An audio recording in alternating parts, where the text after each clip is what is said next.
Hello everyone, कैसे हो सब लोग। उम्मीद करता हूँ सभी लोग अच्छे हो। आज हम लोग पुणे यूनिवर्सिटी का जो इलेक्ट्रॉनिक सब्जेक्ट है उसका यूनिट 3 का नंबर सिस्टम पूरा कवर करने वाले हैं। तो 2024 रिसेंट जो पैटर्न है, सारा स्टूडेंट इस वीडियो को फॉलो कर सकते हो एंड यूनिट 3 को कवर कर सकते हो। पार्ट 1 है, इसके बाद और भी 2 पार्ट आएगा। एंड 2019 पैटर्न का अगर किसी का बैकलॉग रह गया तो वो भी इस वीडियो से यूनिट 3 कवर कर सकते हो, क्योंकि दोनों का ऑलमोस्ट सब्जेक्ट का जो सिलेबस है वो अप्रोक्स सेम ही है। सो चलो ज़्यादा बात नहीं बढ़ा के वीडियो को स्टार्ट करते हैं। और एक बात, यूनिट 3 बहुत ही आसान चैप्टर है, तो जिसमें तुम लोग आउट ऑफ स्कोर कर सकते हो। तो चैप्टर में देखो क्या क्या है। नंबर सिस्टम के अंदर introduction of binary, decimal, octal, hexadecimal, conversion of the binary to decimal, decimal to binary and binary addition. इसको छोड़ के भी हम लोग और भी कुछ टॉपिक कवर करने वाले हैं, PYQ and other important question. तो जो नंबर सिस्टम है वो 4 टाइप का नंबर सिस्टम है। वन है decimal number system, binary number system, octal number system, hexadecimal number system. सो डेसिमल जो नंबर सिस्टम है उसका बेस 10 है एंड डिजिट 0 to 9 है। बाइनरी नंबर सिस्टम जिसका बेस 2 है, डिजिट 0 and 1 है। ऑक्टल नंबर सिस्टम जिसका डिजिट 0 to 7 है एंड बेस 8 है।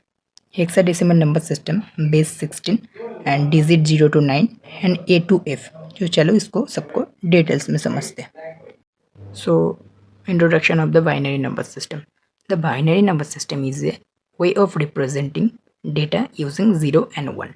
तो बेसिकली क्या होता है, बाइनरी नंबर सिस्टम का बेस जो है 2 है एंड डिजिट क्या होते हैं 0 and 1 ही होते हैं। सो बेसिकली हमारा कंप्यूटर जो है ना सिर्फ 0 और 1 को ही समझते हैं। हम लोग कुछ भी टाइप करते हैं तो वो 0 और 1 में कन्वर्ट होता है एंड कंप्यूटर वही समझते हैं। Decimal number system, the number system having the digit 0 to 9, जिसका बेस कितना होता है, बेस होता है 10, तो इसलिए जो डिजिट है 0 to 9 होगा, मतलब 0 1 2 3 4 5 6 7 8 9।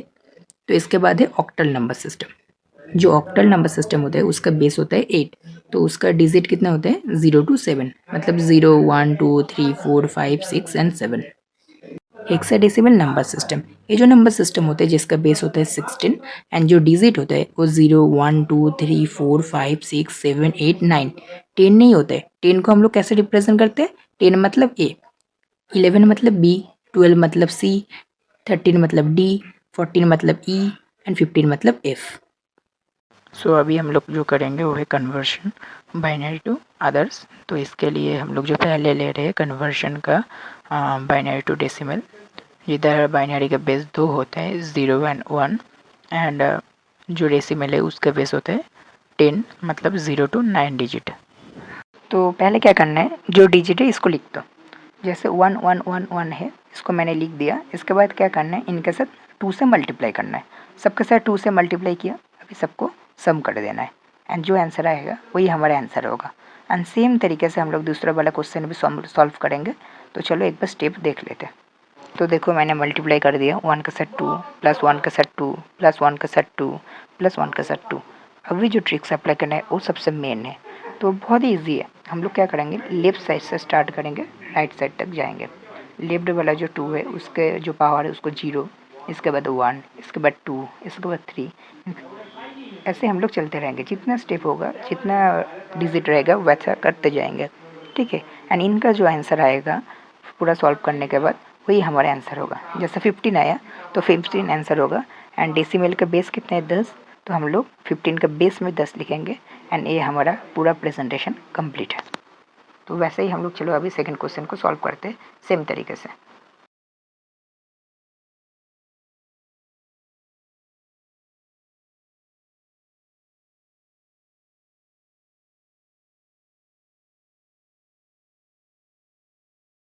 तो अभी चलो बढ़ते हैं नेक्स्ट कन्वर्शन के ऊपर। सो हमारा जो नेक्स्ट कन्वर्शन हम लोग करने वाले हैं वो होगा बाइनरी टू ऑक्टल वाला। सो ऑक्टल का प्रोसेस भी बहुत इजी है। तो इसके लिए पहले हम लोग क्या करेंगे, जो डिजिट है उसको लिख लेंगे। अभी लिखने के बाद अभी एक चीज़ देखो, ऑक्टल का बेस कितना होता है 8, मतलब 2⁻3। जो 2 के पावर में 3, इसलिए हम लोग को जो ग्रुप बनाना पड़ेगा वो 3 ग्रुप का बनाना पड़ेगा। तो हम लोग स्टार्ट करेंगे लेफ्ट साइड से एंड राइट साइड तक जाएंगे। सो 3 ग्रुप इसके बाद 3 ग्रुप एंड इसके बाद 3 ग्रुप। पहला ग्रुप जो बनाएगा 101, सेकंड वाला 010 एंड थर्ड वाला 101 एंड सपोज पकड़ो इसके बाद 1 है, तो 1 है तो 1 को भी तो ग्रुप बनाना पड़ेगा, पर कोई भी तो वैल्यू नहीं है इसके बाद, तो इसके बाद इसलिए हम लोग इसके बाद 0 ऐड करेंगे, तो 0 ऐड करेंगे, टोटल 3 हो गया। अभी इसका हम लोग एक ग्रुप बना सकते हैं। तो अगर इसके बाद कोई भी एलिमेंट रहा आपसे नहीं हो रहा है, ग्रुप नहीं बन रहा है, उस टाइम पे 0 ऐड करके उसमें ग्रुप बनाना। तो बेसिकली हम लोग को अभी इसको सॉल्व करना है, सिंपल इसको सॉल्व कर देंगे, इसका आंसर आ जाएगा। तो इसको सॉल्व करने के लिए जो प्रोसेस होगा ना वो थोड़ा सा अलग है। कैसा होगा, इन तीनों अलग अलग एलिमेंट हो गए, अभी इस तीनों का अलग अलग तरीके से सॉल्व करना पड़ेगा। तो हम लोग को जो बाइनरी का वैल्यू होता है वो तो पता ही है, पहले क्या होता है 1 होता है, इसके बाद 2 होता है, इसके बाद 4 एंड 8 ऐसा होता है। अभी 3 डिजिट है तो इसके लिए 1 2 एंड 4, 1 2 एंड 4 होगा।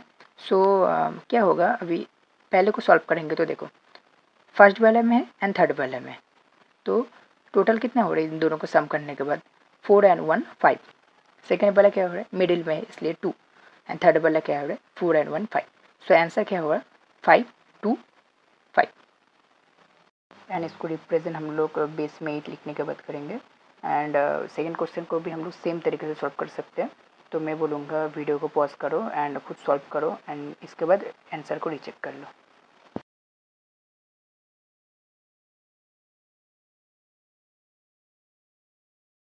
तो हम लोग इधर से प्रॉपर सॉल्यूशन देख सकते हो। इसके बाद चलो बढ़ते नेक्स्ट कन्वर्सन के ऊपर। अभी हम लोग जो करेंगे वो बाइनरी टू डेसिमल का कन्वर्शन। ये भी बहुत इजी तरीका है, पहले वाला क्वेश्चन जैसे सॉल्व किया वैसा ही है, सिर्फ हेक्साडेसिमल मतलब उसका बेस 16 होता है, मतलब 2⁴। तो इसलिए हम लोग को जो ग्रुप बनाना पड़ेगा वो 4 ग्रुप्स का होना चाहिए, मतलब 4 डिजिट का ग्रुप होना चाहिए। तो चलो इसको करते हैं, पहले सारा एलिमेंट को लिख लिया। अभी क्या करना है 4 4 का ग्रुप बनाना है। सो जो ग्रुप जो बनेगा वो 1010 का एक बनेगा, फिर 1010 का एक बनेगा। अभी देखो 1 पड़ा है, अभी हम लोग को 3 डिजिट चाहिए, तो इसके लिए 3 0 हम लोग ऐड करेंगे। अभी 3 0 ऐड कर लिया, अभी देखो 3 ग्रुप हमारे बन गए। अभी इसको सॉल्व करेंगे इंडिविजुअली। सिमिलरली 1 2 एंड 4 एंड 8, क्योंकि 4 डिजिट है इसलिए 4 का वैल्यू लेंगे। अभी इसको इंडिविजुअल सॉल्व करने के बाद जो हमारा आंसर आएगा, सो फर्स्ट में है मतलब 1 पे है, इसलिए फर्स्ट आंसर जो आएगा वो 1 आएगा। अभी नेक्स्ट वाला देखोगे तो 1 एंड थर्ड पे, तो 1 पोजीशन में 1 आएगा एंड थर्ड में 4th, टोटल 5। एंड लास्ट वाला जो है वो भी 1 एंड थर्ड पे, मतलब 1 एंड थर्ड मतलब 4 एंड 1 5। सो आंसर आ रहा है 155 एंड इसको रिप्रेजेंट हम लोग करेंगे बेस में 16 लिख के। तो सिमिलर तरीके से तुम लोग दूसरा वाला क्वेश्चन को भी कर सकते हो, बट दूसरा वाला क्वेश्चन में एक छोटा सा ट्विस्ट है। तो पहले देखो हम लोग ग्रुप बना लिया, 2 ग्रुप बना, तो देखो इसका जो आंसर आएगा ना 15 एंड 15 आएगा, क्योंकि देखो 8 + 4 + 2 + 1 टोटल कितना होता है 15। सो इसको 15 एंड 15 लिखेंगे। पर एक चीज़ याद रखना पड़ेगा, इधर हम लोग को हेक्साडेसिमल में 15 हम लोग नहीं लिखते। क्यों? क्योंकि हम लोग को पता है देखो 10 रहा तो क्या होता है 10 के लिए ए होता है, 11 के लिए बी होता है, 12 के लिए सी होता है, 13 के लिए डी होता है, 14 के लिए ई होता है एंड 15 के लिए एफ होता है। तो हम लोग 15 को इधर एफ एंड एफ दोनों में रिप्रेजेंट करेंगे। तो पहले 15 के लिए एफ, सेकेंड 15 के लिए एफ, तो एफ एफ एफ में रिप्रेजेंट करेंगे एंड बेस में 16 रहेगा। बहुत ही ईजी है एंड तुम लोग इधर से प्रॉपर सॉल्यूशन देख सकते हो। थोड़ा सा हेक्साडेसिमल के टाइम पे थोड़ा सा याद रखना 10 से 15 तक कैसे रिप्रेजेंट करते हैं। तो नेक्स्ट कन्वर्सन देखते हैं हम लोग डेसिमल टू अदर्स में, डेसिमल टू बाइनरी एंड इसके बाद देखेंगे डेसिमल टू ऑक्टल। सो ये भी बहुत ही ईजी है इसको करना। जैसे हम लोग डेसिमल में क्या कर रहे थे, बाइनरी टू डेसिमल में मल्टीप्लाई कर रहे थे, इस टाइम पे सिर्फ उल्टा होगा। डेसिमल टू बाइनरी में क्या होगा डिवाइड होगा, पर इसको डिवाइड करने का थोड़ा सा ट्रिक्स है। कैसे? देखो 25 को हम लोग डिवाइड करेंगे 2 से। क्यों? बाइनरी के बेस कितने होते हैं 2 होते हैं, इसलिए 2 से हम लोग डिवाइड करेंगे। अभी 2 से डिवाइड करने के बाद क्या है इधर 25 है, तो 25 को हम लोग 2 से डिवाइड करेंगे एंड जो रिमाइंडर रहेगा उसको हम लोग को लिखना है एंड आंसर जो आएगा ना वो रिमाइंडर आंसर आएगा। पर आंसर लिखने का भी एक ट्रिक्स है, वो चलो दिखाते हैं बाद में। तो इसको पहले सॉल्व कर लेते हैं। तो 25 को अगर हम लोग 2 से डिवाइड करेंगे रिमाइंडर कितना आएगा। सो इसको रिप्रेजेंट ऐसा ही करना। हाँ, एग्जाम में जब करना तो तुम लोग को गलत होने का चांस बहुत ही कम होगा ही नहीं। अभी 25 को 2 से डिवाइड करेंगे तो 12 आएगा। रिमाइंडर में कितना रहेगा, रिमाइंडर में 1 रहेगा। सो इसके बाद क्या करेंगे, 12 को फिर से डिवाइड करेंगे। 12 को कितने से डिवाइड करेंगे, 2 से ही करेंगे।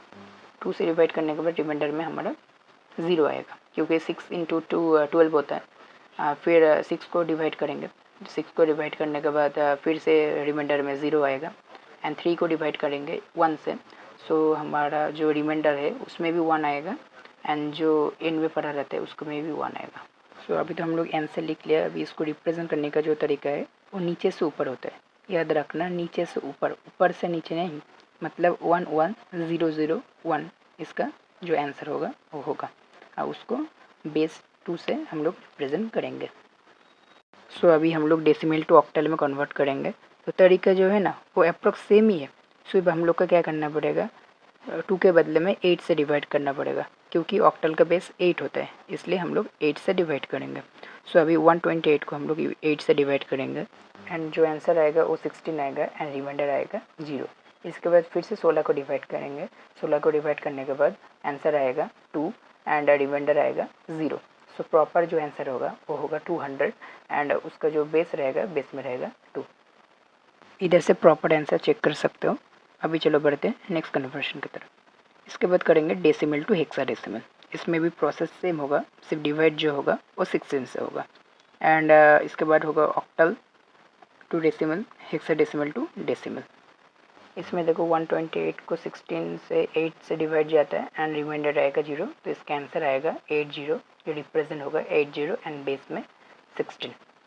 अब आते हैं ऑक्टल टू डेसिमल की तरफ। इसका प्रोसेस भी बहुत इजी है। जो नंबर है इसको पहले लिख लेते हैं, 2 इंटू 2, एंड उसको मल्टीप्लाई करेंगे 8 से, क्योंकि डेसिमल का कितना होता है, सॉरी ऑक्टल का कितना होता है, बेस 8 होता है, इसलिए 8 से मल्टीप्लाई करेंगे, एंड लेफ्ट साइड से काउंट डाउन स्टार्ट करेंगे 0 एंड 1 से। तो आंसर आएगा हमारा 18। नेक्स्ट वाले हेक्साडेसिमल वाला में भी 16 से मल्टीप्लाई करेंगे, and 0 1 2 and 3 count down start करेंगे, एंड जिसका आंसर आएगा 289। तो इधर से प्रॉपर आंसर चेक कर सकते हो। एंड अभी बढ़ते हैं ऑक्टल टू बाइनरी की तरफ, एंड हेक्साडेसिमल टू बाइनरी की तरफ। ये तो और भी ईजी है, बहुत ईजी है। सिंपली क्या करना है, जो नंबर है उसको ऐसे लिखना है, 2 1 एंड 4, जो है इसको लिख दिया। अभी देखो इसको कैसे रिप्रेजेंट करना है। 2 मतलब क्या है, 2 मतलब मिडिल वाला, तो मिडिल पोजीशन पे, तो मिडिल पे हम लोग 1 लिखेंगे, बाकी दोनों साइड में 0 लिखेंगे। 1 के लिए फर्स्ट में 1, बाकी दोनों में 0। फोर्थ के लिए लास्ट में 1, एंड बाकी दोनों में 0। एक्चुअली में इधर 8 नहीं 4 होगा, एंड इसके बाजू वाला में 8 होगा। सो अभी देखो हेक्साडेसिमल की तरफ क्या होगा, इधर 16 बीट है, इसलिए 1 2 4 एंड 8 लिखना पड़ेगा। तो अभी देखो 8 के लिए क्या होगा, लास्ट वाला में 1, बाकी सब में 0। 9 के लिए क्या होगा, लास्ट एंड फर्स्ट में 1, बाकी मिडिल दोनों में 0। तो ऐसे रिप्रेजेंट करना होता है। अभी हम लोग लगभग सारा कन्वर्शन कर लिया, इधर से तुम लोग आंसर चेक कर सकते हो। अभी जो हम लोग देखेंगे बाइनरी एडिशन एंड सब्सट्रैक्शन। तो बाइनरी एडिशन के भी कुछ रूल्स हैं, एंड सब्सट्रैक्शन के भी कुछ रूल्स हैं। तो इसके लिए जो ट्रूथ टेबल डिज़ाइन है, तो एक बार अच्छे से तुम लोग देख लो, क्योंकि बाकी का पूरा डिपेंडेंट इसके ऊपर ही है। जैसे एडिशन का 0 0 पे 0 होता है, कैरी कुछ नहीं आता है। 0 1 पे 1 आता है, कैरी कुछ नहीं आता है। 1 0 पे 1 आता है, कैरी भी कुछ नहीं आता है। पर 1 1 पे 0 आता है, एंड कैरी 1 आता है। एंड 1 1 1 पे a प्लस बी भी 1 आता है, एंड कैरी भी 1 आता है। सो सब्सट्रैक्शन के भी एक बार रूल्स देख लो। 0 0 पे a माइनस बी 0 आता है, बोरो नहीं आता है। 0 1 पे सबसे इंपॉर्टेंट यही चीज़ है, 0 एंड 1 वाला। 0 1 पे a माइनस बी भी 1 आता है, बोरो भी 1 आता है। 1 0 पे a माइनस बी 1 आता है, बोरो कुछ नहीं आता है। 1 1 पे a माइनस बी 0 आता है, एंड बोरो भी 0 आता है। सो आगे का टॉपिक देखने के पहले एक बार अच्छे से ट्रूथ टेबल को याद कर लो, क्योंकि बाकी का जो वीडियो है पूरा ट्रूथ टेबल के ऊपर ही बेस है। अभी हम लोग बाइनरी एडिशन करेंगे 27 एंड 21 के बीच में।